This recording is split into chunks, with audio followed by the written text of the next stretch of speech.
2011 was a pretty good year for movies. Not a great year, but definitely a better year than 2010. It certainly had more good films than bad, but the films that were bad, oh, they were real bad. I can legitimately say that there were 30 films in 2011 that I didn't like. Out of that 30 comes 15 films that I really did not like. And in this video, I will be talking about them.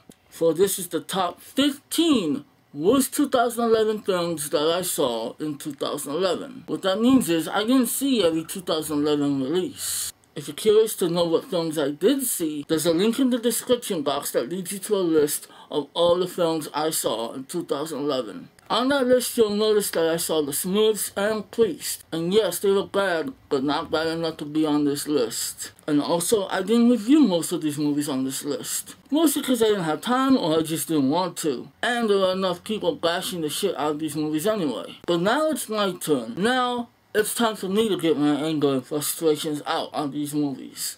So here we go, number 15. Gonna start this list off with a little bit of controversy.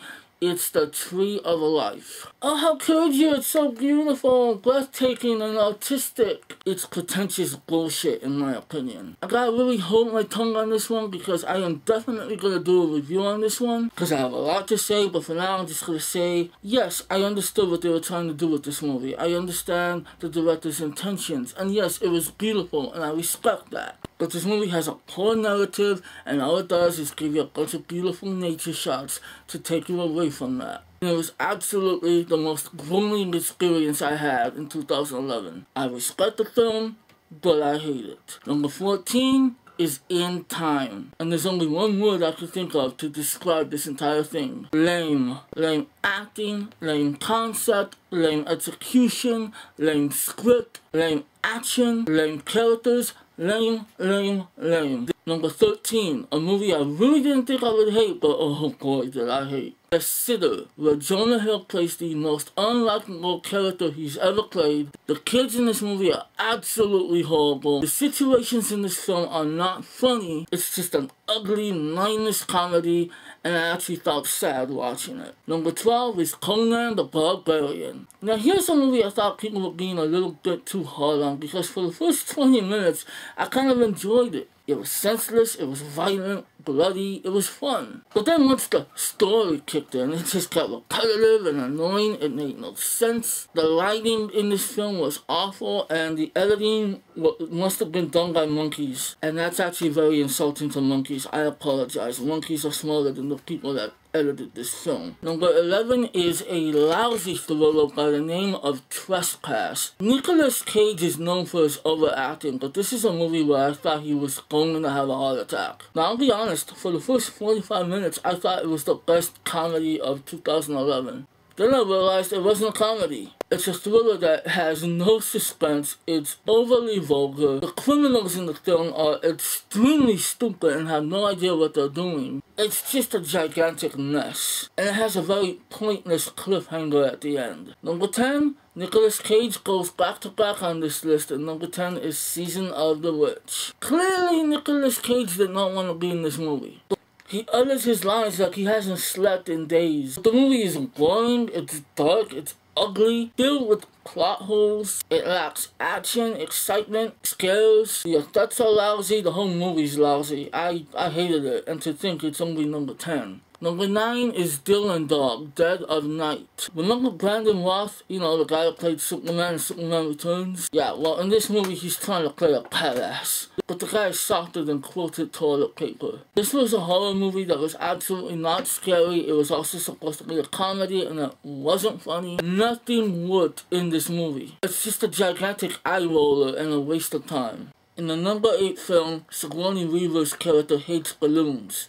Well, I hate this movie. Abduction. This movie proves that Taylor Lautner should just be a stuntman and not an actor. He is horrible. However, there is this one scene that made me laugh. There's the scene where he's beating a bad guy with a hot poker, questioning him like, "Who sent you? Answer me!" You ever hear of Jeff Dunham? And he has that puppet, Ahmed the Dead Terrorist? "Silence! I kill you!" In one of the specials that he's done, he said something like, "Stop touching me!" That's what Taylor Lautner reminded me of. The movie makes no sense. I had no idea what it was about. It was just a bland action movie. It had no suspense. Lily Collins' eyebrows annoyed me. Just bad. Bad. John Singleton, what the fuck, man? You directed Boys in the Hood.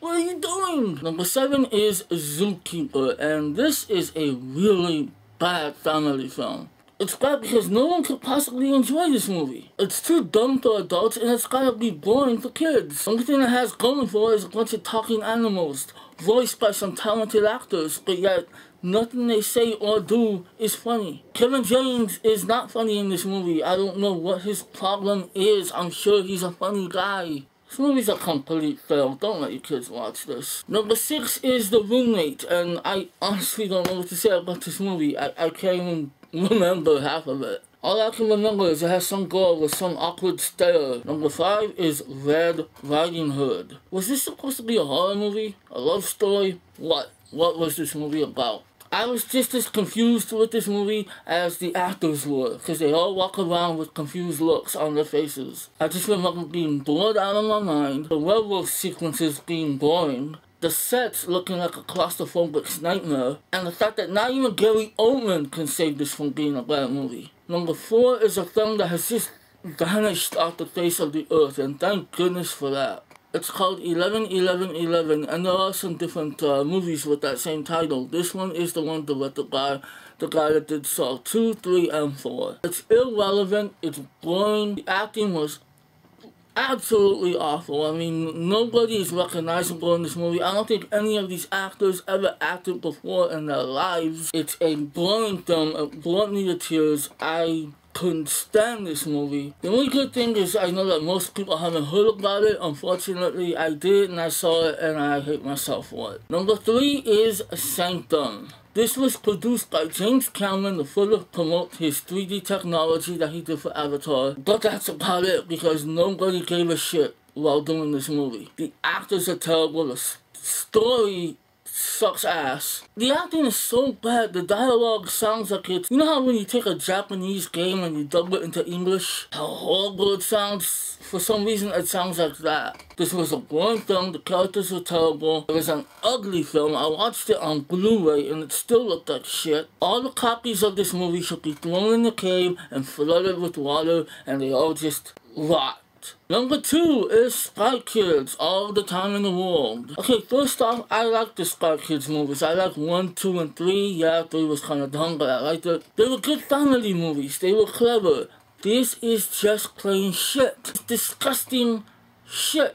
Filled with shit jokes and puke and just disgusting, vile things. This movie is mind-numbingly dumb. It is definitely insulting to kids. Jessica Alba just continues to piss on her career. It has Jeremy Piven acting like a buffoon. And the 2 kids are absolutely awful. Do not let your children watch this. Ever. This movie should not exist. You know what? I'm saying that this is not an official part of the Spy Kids series. This is just a mistake. Robert Rodriguez, I'm so disappointed. Number 1. Okay, here we go. This movie, I'm not kidding you, made me ill. I had a pain in my chest while watching it. I get that same pain when this movie is referenced. I watched it and that whole night I was just numb. I couldn't laugh, I couldn't enjoy anything. This is by far one of the worst movies ever made. I would even go as far as to say that this movie is worse than Battlefield Earth. Did you hear what I just said? Let me make that more clear. Battlefield Earth is better than Jack and Jill. Adam Sandler, you sack of shit. I hate you now. I can honestly say I hate you. How can I ever respect you or care for you ever again? You are clearly doing this on purpose. How can I watch any future Adam Sandler movies? I can't even go back and watch the movies that I do like of Adam Sandler. I've never reviewed this movie, never wanted to. So consider this my review, because after this video, I'm done.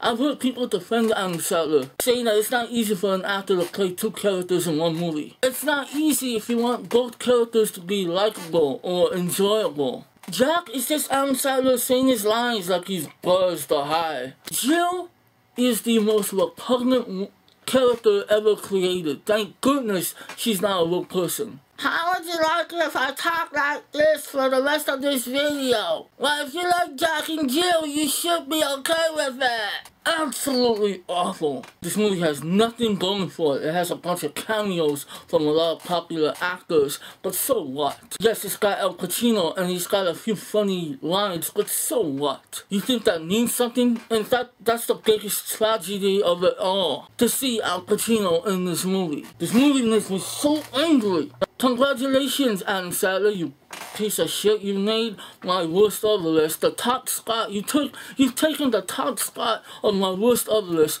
2 years in a row. You don't know how much I hate grown-ups, but let me tell you something. I got to the halfway mark of Jack and Jill. If you had given me the option to say I could either finish Jack and Jill or start grown-ups and watch it from beginning to end, I would have said, give me grown-ups. This film is vile. I'm done. I can't deal with this guy no more. I've never given a 0 rating to a film, because I don't believe in it. Well, guess what?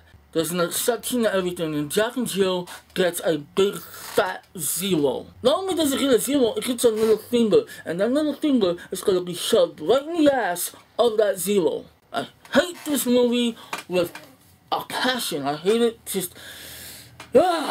So anyway, that's my list. I hope you enjoyed it. I hope I didn't offend anybody with my language or my anger. Feel free to comment. Do you agree with this list? Do you not? I'll be working on a best of video soon, and hopefully I can do that so I can feel better about life. And yeah, have a nice day.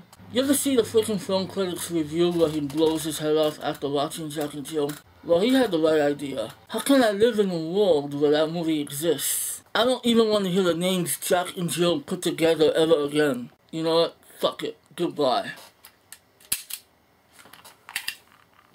No!